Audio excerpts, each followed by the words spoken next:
नमस्कार, मैं हूं रचना सिंह और आप देख रहे हैं हमारा फोन इन लाइव कार्यक्रम हेलो डॉक्टर।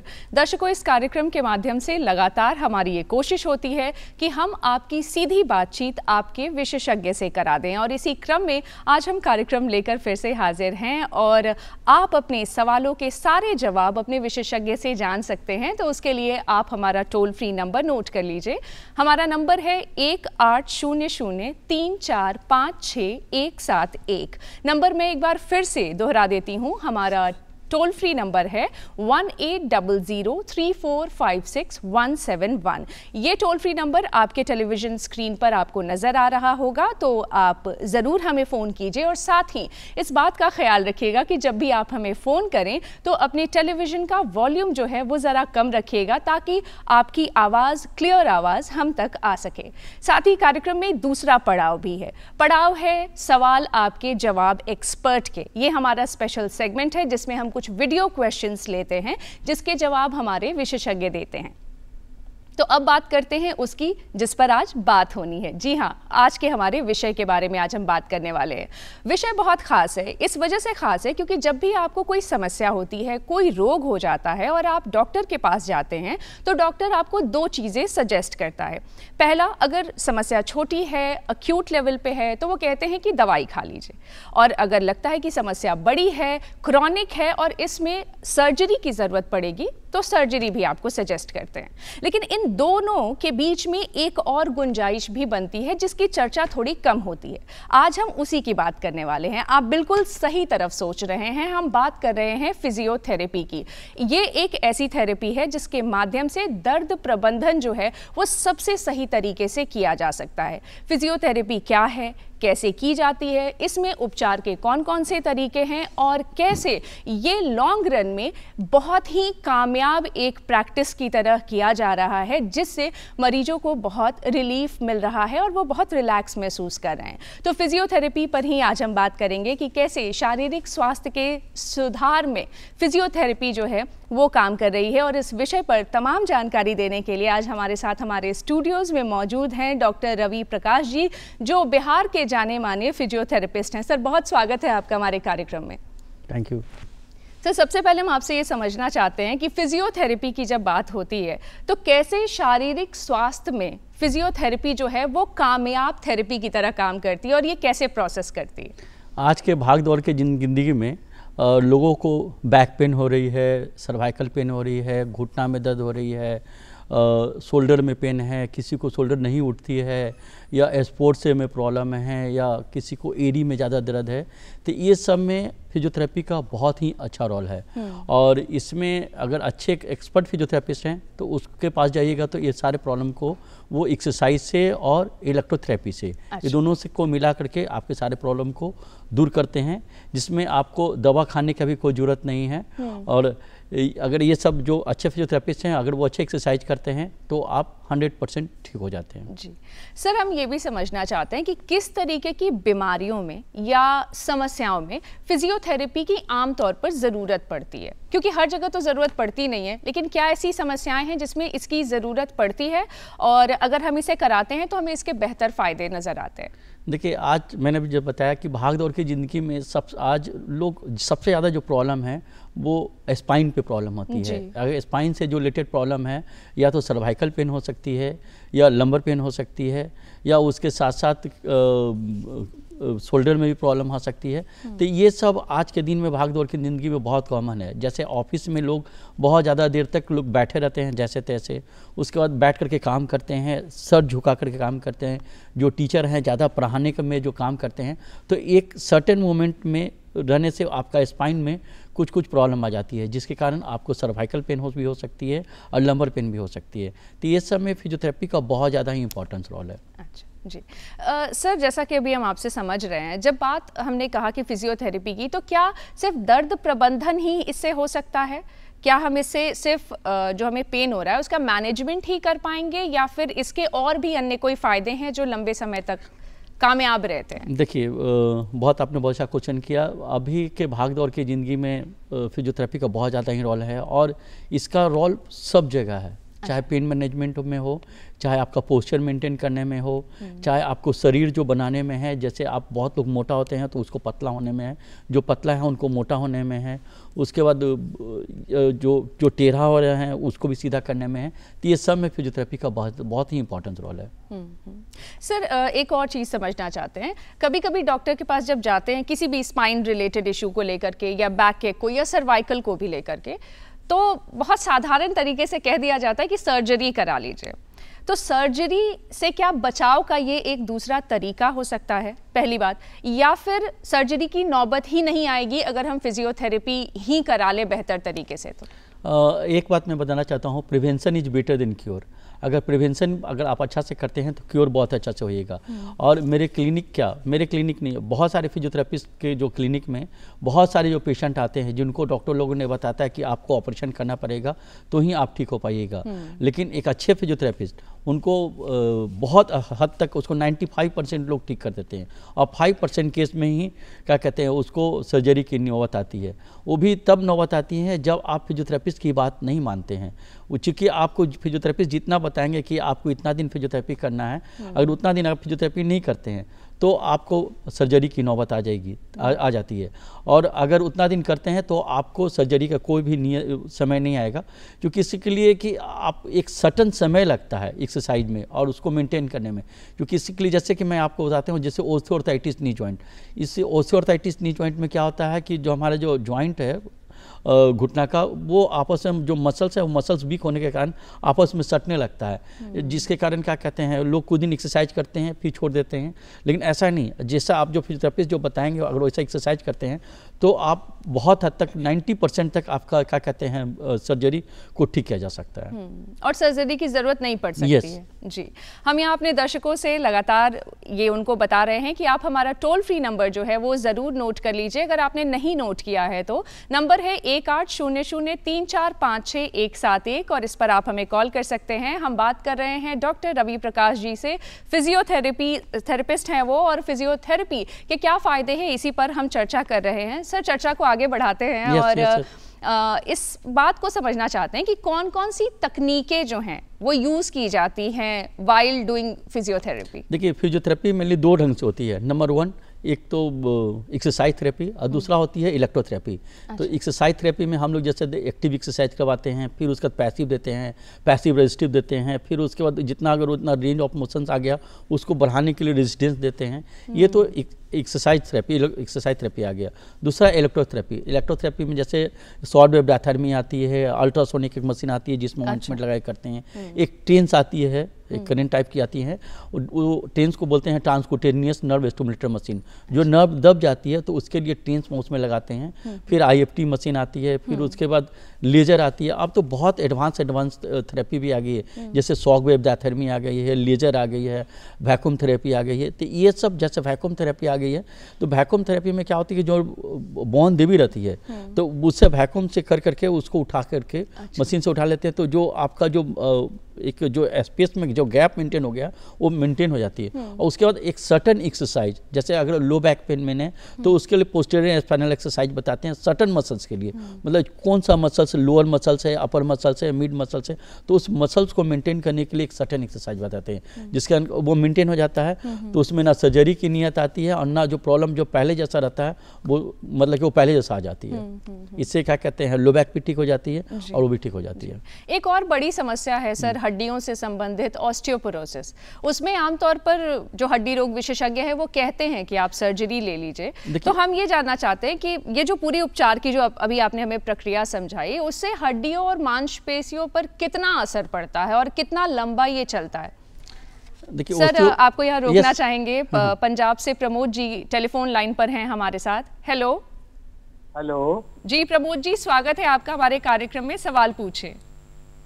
मैडम, ऐसा है कि मेरे पैरों में बहुत दर्द रहता है जी, और जो इसकी जो नसें हैं वो नीली पड़ गई हैं। अच्छा। और गुच्छेदार बनी हुई है जी, जिससे मुझे बहुत तकलीफ होती है। जब अगर मैं पैरों को ऊपर कर लेता हूँ तो बिल्कुल मतलब समाधान हो जाता है, बिल्कुल प्लेन हो जाती है। खड़े हो जाने पर, बैठने पर तो मुझे दिक्कत होती है। अच्छा। हाँ, घुटने में तकलीफ है, बैठने में दिक्कत होती है। कितना एज है इनका? क्या एज है प्रमोद? वेट कितना है? मेरी 35। 35 एज। और वेट कितना है प्रमोद जी आपका? मेरा वेट है 85। 85 केजी। एज के अनुसार तो आपका मतलब एज थोड़ा सा ज़्यादा है, हाँ। समझे। तो इसमें आप क्या करें कि आप बेड पे जा रहते हैं, पैर को टाइट करें फिर ढीला करें, पैर को मतलब कि सीधा बैठ जाएं और पैर को टाइट करें फिर ढीला करें, इसको क्वाड्रिसेप्स एक्सरसाइज कहते हैं। अच्छा। ये बारी बारी से दिन में 4 बार 5 बार एक्सरसाइज करें और उसके साथ साथ एक भोलनी जेल आती है, भोलनी जेल लगा दें और एक गर्म पानी का वो रखें, क्या कहते हैं, एक गर्म पानी में तौलिया डाल करके उसको निचोड़ करके और उसमें आप बारी बारी से घुटना पे रखें, एक गर्म रखें एक ठंडा रखें। इससे एक्सरसाइज करने से इसको इसको क्या कहते हैं, एक हीटिंग पैड और हीटिंग और क्या कहते हैं उसे करने से बहुत आराम मिलती है। तो ये बारी बारी एक्सरसाइज करें दिन में 2 बार 3 बार, इससे आपको बहुत आराम मिलेगी। एक और साथ में क्या कहते हैं, एक सैंडबैग बालू का थैला पैर बैठ करके और नीचे बांध करके आप पैर को बारी बारी से ऊपर, एक पैर से इसको उठाइए, एक पैर से एक बार में इसको उठाइए। इससे आपको क्वाड्रिसेप्स मजबूत हो जाएगा, जिसके कारण आपको घुटना में दर्द में बहुत आराम मिलेगी। जी। दीपक चतुर्वेदी जी हैं शिवहर से टेलीफोन लाइन पर। हेलो जी, नमस्ते जी, स्वागत है आपका, सवाल पूछे। तो मेरा सर 45 बरस का उम्र है। अच्छा जी। हाँ, दीपक चतुर्वेदी बिहार से बोल रहा हूँ। जी जी जी, सवाल पूछिए सर, स्वागत है आपका। हाँ सर, मेरा ठेहुना में जो है दर्द रहता है थोड़ा थोड़ा। घुटना के जो पीछे वाला साइड है कभी कभी खुल जाता है। उठने बैठने में थोड़ा प्रॉब्लम होता है। अच्छा। हाँ जी जी। क्या उम्र है सर आपकी? 45। और वेट कितना बताया सर आपने? वेट 68 उम्र है, 68। अच्छा, 68 है सर वेट। हाँ, 45 है इनको सर। घुटने में दर्द है हाँ, और घुटने के पीछे का जो हिस्सा है वो सूज जाता है। जी जी, जी। इसके लिए भी वो सेम एक्सरसाइज करें। अच्छा। हाँ, और मतलब बॉडी घुटना को टाइट कर ढीला करें। इसमें एक और भी, पेट के बल लेट करके पैर को फ्लैक्स कर करके उसमें पैर को फ्लैक्स करके ऐसे मोड़ करके फिर सीधा करें। और जो घुटना के जो पीछे वाला जो भाग है उस पर गर्म पानी का और एक ठंडा पानी का वैसे एक्सरसाइज करें और भोलनी जेल इसमें 5 से 10 मिनट दोनों में मसाज करके करें। अच्छा। इससे आपका वो जो स्वेलिंग है वो कमेगा और पेन भी बहुत कमेगा। अच्छा जी। सर, चर्चा हम कर रहे थे तो हम ऑस्टियोपोरोसिस की चर्चा कर रहे थे और कह रहे थे कि उपचार जो है उससे वो कितना संभव है? होती क्या है कि उसमें जो हड्डी है बहुत ज़्यादा वीक हो जाती है। तो एक तो आपको क्या करना है कि आप धूप में बैठिए, कैल्शियम लीजिए और वॉक कीजिए और हेवी डाइट कीजिए। इससे मतलब कैल्शियम हेवी डाइट कीजिए, इससे आपका ऑस्टियोपोरोसिस में बहुत आराम मिलेगी। सबसे ज़्यादा इसमें इम्पोर्टेंस रोल है आपका धूप में बैठना और वॉक करना। और इसलिए कि इसमें बहुत ज़्यादा एक्सरसाइज का रोल नहीं है, इसलिए कि एक्सरसाइज करने से उसमें फ्रैक्चर होने का डर ज़्यादा रहती है। जी। हमारे साथ श्याम सुंदर जी हैं सर जयपुर से टेलीफोन लाइन पर। हेलो जी, नमस्कार। जी नमस्कार, सवाल पूछिए सर, आपका स्वागत है। बहन जी, मेरे सीधे हाथ में गर्दन से लगा करके कोहनी तक दर्द होता है जी। और दर्द ऐसा नहीं होता और मेरी फर्स्ट उंगली, अंगूठा उंगली, सेकंड उंगली और थर्ड उंगली कुछ छूनापन रहता है। अच्छा जी। सीधे हाथ की। पैर सुन्न पड़ जाता है सर? जी जी, उंगली सुन्न पड़ जाती है। जी जी, सुनी रहती है हमेशा ही, मतलब लमसम और अगर सोता हूँ तो मेरा हाथ ही सो जाता है। जी जी जी, ऐसे परेशानी आ रही बहन जी। अच्छा, पैर की उंगलियां सुन्न पड़ जाती हैं और ज्यादा समय तक वैसे ही है। इनको कमर में भी दर्द होती होगी, समझे? नहीं, पैर की उंगलियां नहीं बहन जी, हाथ की उंगलियां सुननी पड़ जाती है। कमर में दर्द नहीं? कमर में दर्द नहीं रहती है।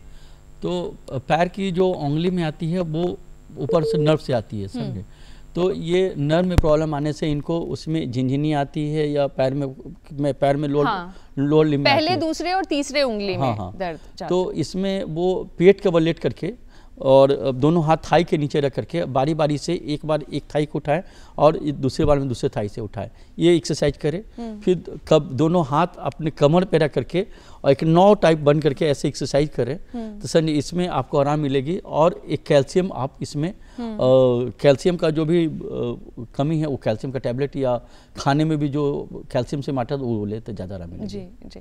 सर, फिजियोथेरेपी पे हम लगातार बात करें, क्या योग से ये बहुत मिलता जुलता है या योग और फिजियोथेरेपी बिल्कुल अलग चीज़ है? क्या सर? फिजियोथेरेपी और योग क्या एक दूसरे से बिल्कुल अलग चीज है या दोनों का समावेश होता है कहीं ना कहीं? योगा हाँ, और ये देखिए फिजियोथेरेपी जी। योगा तो हम लोग का बहुत पुराना पार्ट है, और अगर अच्छे योग स्पेशलिस्ट हैं तो ये ठीक है, लेकिन आजकल के भाग दौड़ में और आज के समय में लोग योगा जहाँ तहाँ से सीख करके, मतलब टीवी में देख करके इधर से ऐसे करते हैं, तो ये कभी नहीं करना चाहिए। और फिजियोथेरेपी क्या है कि इसमें आपको एनाटॉमी बताया जाता है, फिजियोलॉजी बताया जाता है, आपका पोस्चर बताया जाता है, उसके अनुसार एक्सरसाइज बताया जाता है। और अगर योगा स्पेशलिस्ट हैं तो वो ठीक है, मतलब कि जो पढ़े हुए हैं, और ऐसे लोग बता रहे हैं तो हमको नहीं लगता है कि ऐसे बताना चाहिए। हमारे साथ सर टेलीफोन लाइन पर रामानंद मौर्य जी हैं। सर बहुत स्वागत है आपका, गोरखपुर से हैं जी। सर मेरा नाम रामानंद मौर्य है। जी जी सर, स्वागत है आपका। मेरा पीठ में, बैक में, गर्दन से लेकर दर्द रहता है, कमर में जी। उम्र है मेरा 32 साल और वेट है मेरा जी 67 किलो, लंबाई है 162 जी। 32 साल के हैं सर, 67 किलो इनका वजन है, और इनको गले से लेकर के बैक तक में पेन रहता है। गले इनको स्पाइन से प्रॉब्लम है। अगर ये इसको क्या कहते हैं, सर्वाइकल भी हो सकती है, लंबर भी हो सकती है, तो इसके लिए बेस्ट है आपको स्टैटिक नेक मसल एक्सरसाइज कीजिए। जैसे मैं आपके कैमरा के थ्रू में बताना चाहता हूँ, जो कि इसमें बहुत बार जो नेक में जो पेन होती है, अगर सिंपल स्टैटिक नेक मसल एक्सरसाइज करें उससे बहुत आराम मिलता है। जैसे एक हाथ यहाँ रख करके और सर को हाथ की तरफ ऐसे ठेल करके रोके रखिए, सर को हाथ की तरफ ठेलना है और 10 तक काउंट करना है। फिर दूसरा ये ऐसे करके फिर इसको नेक को सर की तरफ ऐसे ठेलना है, 10 सेकंड इधर और 10 सेकंड इधर करते हैं। दूसरा ऐसे हाथ लेकर के सर को पीछे रखें और हाथ को ऐसे आगे ला करके हाथ को ऐसे आगे लाएं। तो ये बारी बारी से 10-10 बार एक्सरसाइज करें। फिर ये तीसरा इसको ऐसे धीरे धीरे ये घुमाना है, फिर ये ऐसे घुमाएं 10 बार और 10 बार उल्टा ऐसे घुमाएं। तो ये जो आपका बैक जो नेक और बैक मसल्स है उससे मजबूत होगी, तो इसके कारण भी आपको स्पॉन्डिलाइटिस में बहुत आराम मिलती है। और अब ये एक्सरसाइज रेगुलर करें तो आपका जो भी प्रॉब्लम है वो सारा प्रॉब्लम खत्म हो जाएगा। जी जी। कार्यक्रम में अब समय है हमारे स्पेशल सेगमेंट का, जिसका नाम है सवाल आपके जवाब एक्सपर्ट के। तो आइए देख लेते हैं क्या है सवाल। नमस्ते सर, मेरा आपसे यह सवाल है कि क्या फिजियोथेरेपी में भी कोई साइड इफेक्ट भी होते हैं? अगर वो करते हैं तो उनको बहुत अच्छा। लेकिन सर सवाल आया है कि क्या फिजियोथेरेपी के कोई साइड इफेक्ट्स भी हैं क्या? नहीं, फिजियोथेरेपी कोई साइड इफेक्ट कोई साइड इफेक्ट नहीं है। जी जी जी, यानी आप इसे बहुत आसानी से कर सकते हैं, करा सकते हैं। बिल्कुल सर, एक और सवाल जानना चाहते हैं कि फिजियोथेरेपी में कितना वक्त लगता है कोई रिजल्ट देखने में? फर्स्ट डे से ही आराम मिलती है। अच्छा, ये क्वेश्चन कर सकते हैं। जी जी जी, वही मैं जानना चाह रही हूँ सर कि क्या लंबे समय तक करवाना पड़ेगा तभी आपको असर दिखेगा, या पहले दिन से ही दिखना शुरू हो जाता है जैसा कि अभी आप बता रहे हैं? देखिए, अगर फिजियोथेरेपी का कोई साइड इफेक्ट नहीं है जी। अगर सीवियर क्रोनिक पेन है तो आप लंबा एक्सरसाइज कर सकते हैं। अच्छा। 2 से 3 महीना अच्छा से करते हैं तो आपको इम्प्रूवमेंट बहुत अच्छी आएगी और इसका 90% रिजल्ट आता है, आप इसमें कर सकते हैं। जी। और जैसे कि सीवियर ओस्टियोआर्थराइटिस नी जॉइंट है, अभी जैसे आप दर्शक जो पूछे थे, ये एक्सरसाइज कम से कम 3 महीना रेगुलर करते रहिए। देखिए आपको जो घुटना में जो प्रॉब्लम होती है उसको क्वाड्रिसेप्स वीक होने से आपका क्या कहते हैं घुटना में प्रॉब्लम होती है। और जो लो बैक पेन होती है, लो बैक पेन में जो हमारा जो बैक मसल्स है वो बहुत वीक हो जाती है, ये ड्यू टू ओबेसिटी के कारण, या बहुत देर पोस्चर नहीं मेंटेन करने के कारण, या बहुत ज़्यादा ट्रैवलिंग करने के कारण, या बहुत ज़्यादा क्या कहते हैं ये बाइक चलाने के कारण, या इससे के कारण जो हो जाती है, तो ये सब क्रोनिक के केस में चल जाती है। ये अगर एक्सरसाइज 3 महीने रेगुलर करते हैं तो बहुत आराम मिलती है, फायदा दिखता है। सीतामढ़ी से एक कॉलर है हमारे साथ टेलीफोन लाइन पर। हेलो मैडम, नमस्कार जी, स्वागत है आपका, सवाल पूछिए। बोले मैडम, मोटर न्यूरोन डिस्क बीमारी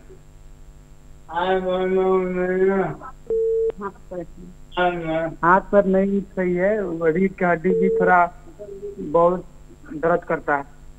हाथ में दर्द रहता है जी, और रीढ़ की हड्डी में भी। अच्छा, किस तरफ दर्द रहता है, बाएं तरफ या दाएं तरफ? दोनों तरफ, मतलब मोटर न्यूरोन डिस्क बीमारी हो गई है ना। अच्छा अच्छा अच्छा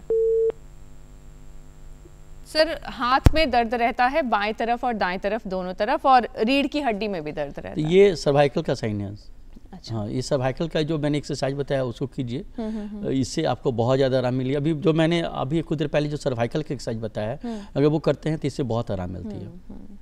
सर सर्वाइकल का कहा है नहीं, अपर लिम्ब में वो प्रॉब्लम आने लगती है, चाहे वो शोल्डर में प्रॉब्लम आए, चाहे लोअर अपर नेक में आए या नेक में आए, इसके कारण प्रॉब्लम होती है। जी।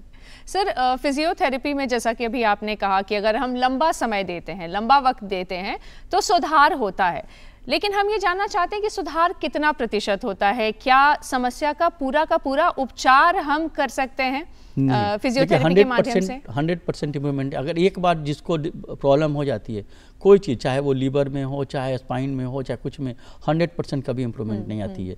चाहे आप सर्जरी भी करवाइएगा तो 100% इम्प्रूवमेंट कभी नहीं आती है। 90%, 95% तक ठीक हो सकती है, 100% कभी ठीक नहीं हो सकती है। अंबिका प्रसाद जी हमारे साथ हैं टेलीफोन लाइन पर। हेलो जी, आप अपना सवाल पूछिए, स्वागत है आपका। हाँ, सवाल यह है मैडम हमारा कि हमारे लेफ्ट साइड के घुटने में दर्द होता है, चलने के टाइम, उठने के टाइम, बैठने के टाइम। ठंडी के सीजन में तो ज्यादा ही होता है, और मेरे मिसेस का राइट साइड के पैर में दर्द ज्यादा रहता है।